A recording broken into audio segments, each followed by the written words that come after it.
Estamos perante um novo cisma na Igreja Católica ou isto é uma crise? É uma crise, não creio que seja um cisma, pelo menos no sentido tradicional Hum, e trágico, digamos assim, do termo, pelo menos de acordo com aquilo que foram os grandes cismas históricos, hum, aqueles que realmente partiram a Igreja, e houve vários, e vários muito importantes, e por isso é que hoje o cristianismo é uma pluralidade de igrejas, de alguma forma, não direi de doutrinas, porque a fé essencial é a mesma, mas de interpretações dessa mesma, dessa mesma doutrina, com dogmas que são diferentes. Este tema, aliás, é um tema que vem praticamente desde o princípio, porque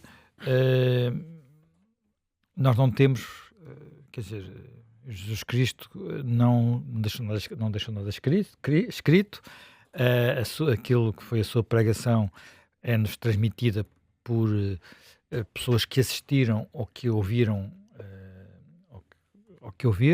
basta lembrar que a figura mais importante na propagação do cristianismo foi alguém que eu creio, enfim, não estou enganado sobre isto, nunca sequer se cruzou com Jesus Cristo, que é Paulo de Tarsos, que depois vai ser o grande pregador, a pessoa que vai andar pelo mundo, portanto, e que era um judeu que se converte a caminho de Damasco, a famosa estrada de Damasco. Bem, dito isto, há logo desde o início a necessidade de ir fixando doutrina, como coisas tão elementares como saber se há ou não um caráter divino na figura de Jesus Cristo, qual é a sua relação com Deus, se é, quer dizer, portanto, tudo isto foi sendo fixado ao longo dos tempos. Há logo no início um momento crucial que é o Concílio de Niceia, portanto, em 431 depois de Cristo. Não, esse é o de Éfeso, mas é o Concílio de Niceia, agora fez anos, foi um pouco mais cedo que isso, onde, entre outras coisas, se consagra, se estabelece o credo. Portanto, eu não sou capaz de recitar, mas o credo é estabelecido aí, portanto, no fundo, são as crenças centrais. hum. Ao longo dos tempos, depois foi havendo separações. A própria Igreja Católica, portanto, a autoridade do Papa exerce não apenas sobre a Igreja, aquela que nós conhecemos, existe enfim, no mundo ocidental e mais esperada pelo mundo, mas há também igrejas orientais que estão dentro da Igreja Católica e que têm ritos ligeiramente diferentes. Portanto, não vamos entrar muito em detalhe nisso, mas, portanto, há aqui diferenças. Houve separações com, portanto, as primeiras as igrejas ortodoxas orientais. Depois há o primeiro grande cisma, que é o cisma do Oriente. Portanto, é no século XI e é no momento em que se separa a igreja, portanto, a igreja de Roma das igrejas orientais. Portanto, aquilo que nós hoje chamamos, e que são assim ditas, que são as igrejas ortodoxas.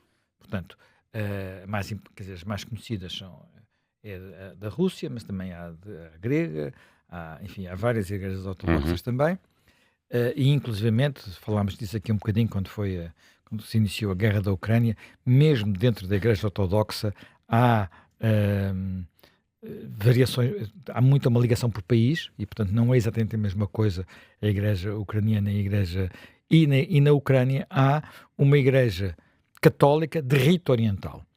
Precisamente uma coisa que fica ali, eu não diria meio caminho, mas que quem já alguma vez entrou numa igreja ortodoxa, quem entrou numa igreja ortodoxa percebe que tudo ali é diferente daquilo que é a nossa imagem de igreja no mundo ocidental. Tudo, quer pela estética, quer pela a própria arrumação da igreja, pela forma... E quem alguma vez assistiu a um bocadinho de um rito, quer dizer, se cruzou com isso, também percebe que tudo é muito, muito, muito diferente. Depois temos outro grande período de separações, de cismas, que é com a Reforma Protestante. Portanto, em que há cismas que são, por assim dizer, mais, eu diria, ideológicos, do ponto de vista da doutrina da Igreja, do que significa, teológicos, portanto, associados a Lutero, sobretudo a Lutero, mas depois também há um cisma completamente político, que é o cisma da Igreja Anglicana, com Henrique VIII, que queria divorciar-se e o Papa não lhe deu o divórcio, e pronto, e aquilo deu, portanto, é um cisma completamente político. Portanto, há aqui, e depois sabemos que nas igrejas protestantes depois há imensas denominações e variações, e inclusivamente existem situações, por exemplo, em que às vezes, ainda muito recentemente, a propósito de um outro tema, se discutiu se os adventistas do sétimo dia, portanto os Mormons, portanto do Utah, nos Estados Unidos, é o estado onde eles são dominantes, são ou não cristãos. Porque alguma parte daquilo em que eles acreditam dificilmente se encaixa naquilo que nós podemos definir como o essencial do cristianismo. Enfim, o catolicismo é diferente do protestantismo e das igrejas ortodoxas, mas há um tronco comum indiscutível. E ali já não é bem a mesma coisa. Enfim, dito isto, aquilo que está aqui em causa, portanto, neste caso, parece-me ser, quer na sua dimensão, quer até naquilo que é, quais são os seus pontos, difícil de se falar em cisma, apesar do Papa Vaticano usar o termo cisma. Portanto, o que é que está aqui em causa? O que está aqui em causa são as reações de uma parte da Igreja, ou digamos, de líderes religiosos mais tradicionalistas, às reformas do Concílio Vaticano II, que se realizou há sensivelmente mais de 60 anos. Portanto, na primeira metade dos anos 60 foi convocado pelo Papa João XXIII e depois boa parte das suas consequências já são com o Papa Paulo VI. E aqui, quais são as questões mais complicadas, digamos assim?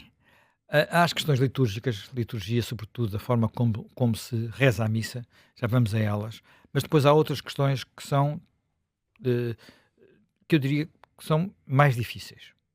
E do ponto de vista daquilo que foi a evolução da Igreja Católica e daquilo que de alguma forma continua a ser. Primeiro é o tema da relação entre a Igreja Católica e as outras religiões. O tema da liberdade religiosa, o tema da verdade, como eles dizem, não é? Eles consideram que, havendo uma religião verdadeira e as outras não sendo verdadeiras, não se podem colocar ao mesmo nível e, portanto, contrariam... Dialogar é equipará-las, não é? Dialogar é equipará-las. Dialogar é equipará-las. O ecumenismo é uma forma de diluição e, portanto, uma cedência ao protestantismo, mas não só. Portanto, tudo isso é algo que é contestado por estes tradicionalistas. Assim como aquilo que tem sido digamos, um caminho que se tem feito, inclusivamente que se terá, enfim, é um dos temas dos temas que vivemos, que é chamada ecologicidade, portanto, que é o Papa tomar decisões de forma mais colegial. Eu estou a simplificar um bocadinho isto, portanto, algo que não ser apenas dizer o que eu tinha a dizer, ponto final. Repara, isto são... e depois há o tema, que é o tema mais mediático, mais visível, mais fácil de perceber, que é o tema de como é que se reza a missa. Eu julgo que sou aqui o único que talvez tenha memória disso, não sei se ainda terá, mas eu ainda, quando era muito miúdo, portanto, ainda tenho uma vaga ideia, uma vaga memória de ir à igreja com os meus pais e não haver o altar no sítio onde está hoje, portanto, aquela mesa, mais ou menos, estou mais uma vez a simplificar, não me tomem isto a letra, porque os altares não têm obrigatoriamente de ser uma mesa, em frente do sacrário, e, portanto, os padres estarem a rezar uma coisa que eu na altura não entendia nada, virados para o sacrário, e, por exemplo, as mulheres entrarem na missa cobertas, portanto, sempre não poderem ir de cabelo descoberto, portanto, havia uns véus, que eu me recordo, que a minha mãe tinha, que a minha avó tinha, pronto, mas isso ainda se mantém, ainda há muitas pessoas que têm essa... Vai-se manter por muito tempo, porque eu que nunca vi missa dessa forma. Curiosamente, conheci pessoas que, não sabendo uma palavra de latim, sabiam toda a missa em latim, quer dizer, aquilo não queria dizer nada, mas lembro, e tenho, e guardei-a ainda, era branca, não é? Porque para as meninas pequenas a mantilha era branca, para entrar na igreja era uma coisa até muito pequenina na cabeça. Não tinha que ser muito grande. Não. Eu tenho uma eu não precisava portanto, não era menina. peça é lindíssimo, uma mantilha. Pronto. E havia, quer dizer, o missal era diferente, aquilo que se dizia, a forma como se dizia, os tempos das orações, a própria música. Quer dizer, eu estou num tempo em que a missa se vai transformar completamente. Pouco ali nos anos 70 já aparecem guitarras e Deus cantos nosso com Senhor corais. nos perdoe, mas realmente, enfim, entre o latim de uns e as guitarras dos outros, os fiéis padeceram o seu pedaço. Sim, portanto, havia mais aquela ideia, generalmente, que há uma ideia, quer dizer, quando se fala da missa em latim, com o padre virado de costas para a Assembleia, é algo que é chamada missa tridentina. Porquê este nome? Este nome vem do Concílio de Trento. O Concílio de Trento é no século XVI e é o Concílio da Contra-Reforma. Portanto, é a reação ao cisma protestante, o Cerrado de Fileiras, digamos assim, que procura uniformizar a forma como se rezava a missa, que não era obrigatoriamente igual em todos os países e todas as regiões. Mantiveram-se algumas formas. Há uma forma que não foi banida por completo, mas eu não consegui saber exatamente como é que era o rito bracarense, portanto, que o Domingos seja de Braga. Não sei se aqui há alguém que está comigo que sabe exatamente quais eram as diferenças para o rito bracarense. E, portanto, vinha o rito tridentino, foi estabelecido este rito tridentino. Agora, repara bem nisto, e isto ajuda-nos a perceber também este grupo, que é encabeçado inicialmente por Monsieur Lefebvre, e depois tem muito peso no Brasil, porque também há um bispo brasileiro, que é uma figura, António Castro Meyer, que também é uma figura importante neste movimento, que é a ideia, quer dizer, é necessário manter uma espécie de trincheiras, sendo que a própria missa, como estabelecida para contrariar o culto da forma como os protestantes o começavam a fazer, a celebração da missa devia manter essa ortodoxia, digamos assim. Agora, a forma como evoluiu esta fraternidade, como tu disseste, fraternidade de São Pio X, e a realização ou não de missas tridentinas não foi a mesma. Não foi a mesma. Esta fraternidade não é criada imediatamente, portanto há uma dissidência. O Monsenhor Lefebvre contesta e vota contra no concílio algumas das deliberações. Ele entra em choque, cria, precisamente em Econe, na Suíça, um seminário, ao princípio com alguma benevolência, designadamente do bispo da região, que era Friburgo, e vai tendo os seus discípulos, e a questão, o primeiro momento de grande tensão é em 1988, era Papa São João Paulo II, portanto, que é quando o cardeal brasileiro, portanto, o bispo brasileiro, Castro Meyer, e o Monsieur Lefebvre ordenam 4 bispos, portanto. E isto já decorre da percepção de que para manter aquela comunidade, aquela irmandade, era necessário ter, não lhes bastavam, quer dizer, há tensões antes disto, porque o Monsenhor Lefebvre começa a ordenar padres, o Vaticano diz que ele não pode fazer isso, mas pronto, o grau de choque com o ordenamento de bispos é totalmente diferente do grau de choque com o ordenamento de padres. Basta dizer, e é a razão, pelo menos pelo que eu pude perceber, eu não sou especialista em direito canónico e é um tema muito, muito, muito complicado. Aparentemente, o simples facto de ordenar bispos implica excomunhão automática. Sim. Excomunhão automática. E, portanto, quando isso acontece em 88, com São João Paulo II, a excomunhão... É considerado um ato grave no direito canónico. Sim, né? Portanto, enfim, já vi qual é a linha, também não interessa agora para aqui.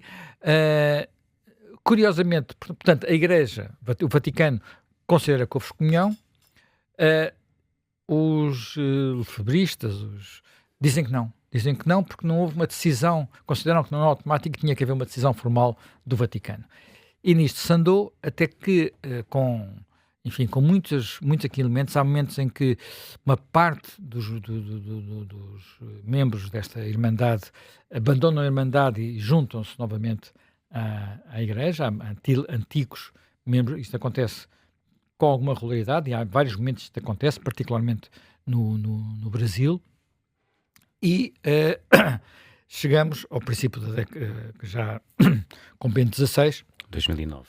2009, e há aquilo que é apresentado como sendo um gesto de tentativa de reconciliação, anulando As as excomunhões. Repare, nesta altura já o Marcelo Lefebvre tinha morrido, já tinham morrido algumas das figuras principais e, portanto, inicia-se de alguma forma uma tentativa de reaproximação, que não leva lá a nada, mas não havia, diz-se à partida, sinais evidentes deste novo agravar da tensão, novamente por causa da ordenação de novos bispos. Só que a mesma razão que terá levado Marcelo Lefebvre a ordenar os seus primeiros 4 bispos e agora ter havido este novo essa nova reincidência na ordenação de bispos é a percepção de que os líderes deste movimento são humanos, como nós todos, começavam a envelhecer e, portanto, a partir do momento em que morressem, não ficava ninguém, quer dizer, ficariam apenas padres, isso não podia ser. E, portanto, aconteceu em 88. Não pode, desculpa, Ricardo Reis, não pode ser porque não há a capacidade dos padres e ordenarem outros padres. E, portanto, aquilo secava. Portanto, acabaria por morrer. Por definhar, Literalmente morrer. Portanto, dos 6 bispos que haveria na altura da primeira excomunhão, já só estão 2 vivos. E agora, na escolha que é feita para estas 4 novas ordenações, há um que tem menos de 40 anos, tem 30 e poucos anos, outro tem pouco mais de 40, e depois, portanto, são relativamente novos. Precisam, aparentemente, com este objetivo de assegurar, durante pelo menos mais umas décadas, a manutenção da fraternidade, como é designada. Portanto, aqui é interessante verificar outra coisa, porque isto tem muito a ver, de facto, com a ideia e com uma tensão que atravessa muitas organizações e atravessou naturalmente a Igreja Católica, que é a questão de saber até que ponto uma organização, neste caso milenar, tem ou não de se transformar para acompanhar, digamos assim, o espírito do tempo. Ao longo de 2000 anos, a igreja que temos hoje não tem nada a ver com muitas igrejas que tivemos no passado. Ela foi sempre evoluindo, mantendo os pilares fundamentais da crença, do credo de Niceia, se quisermos, mas evoluindo em muitos aspectos. A última grande evolução foi no Concílio Vaticano II, não quer dizer que seja definitiva. Há muitos temas que ainda continuam em aberto e que continuam a ser discutidos permanentemente, enfim, e haver debate e evolução sobre eles. O tema, eu costumo dizer que, como é uma organização muito, muito grande, a Igreja tem tido a ciência, a habilidade de equilibrar uma evolução que não provoque o nível de... Quer dizer, não anda propriamente a correr atrás do ar do tempo, mas não está estática. Portanto, as coisas vão acontecendo, e se virmos bem, vão acontecendo até às vezes em ritmos inesperados. A convocatória do Concílio Vaticano II por João XXIII não parecia que resultasse da sua eleição como Papa. Para muitos foi uma surpresa. Há evoluções teológicas, porventura até mais importantes, enfim, eu não sou especialista disso, como disse, porventura até mais significativas, com um Papa, no caso de Bento XVI, que era visto como conservador, do que as evoluções no tempo de Francisco, que era visto como progressista. Exatamente. Porque, por uma razão que, enfim, me apontaram há muito tempo, que é, Bento XVI era um teólogo, e os teólogos têm uma noção mais clara dos limites da doutrina. E, portanto, onde é que está a linha que não se pode ultrapassar? E, portanto, chegam, se quiserem, mais próximo do abismo. Pronto, estou a usar um exagero. E quem não é teólogo não tem noção, não domina tão bem estas subtilezas e, portanto, tende a ficar um pouco mais longe, que seria o caso de Francisco, que tinha um discurso público, mas depois nisto não estaria tão à vontade. Mas isso, pronto, é apenas para dizer, mas isto vai acontecendo, vai havendo evolução. Vai havendo evolução. O que o que há sempre uma tensão é saber se essa evolução é uma rendição, que é um bocado a posição destes tradicionalistas, ou se essa evolução é o que é indispensável para que a Igreja não morra. Pronto.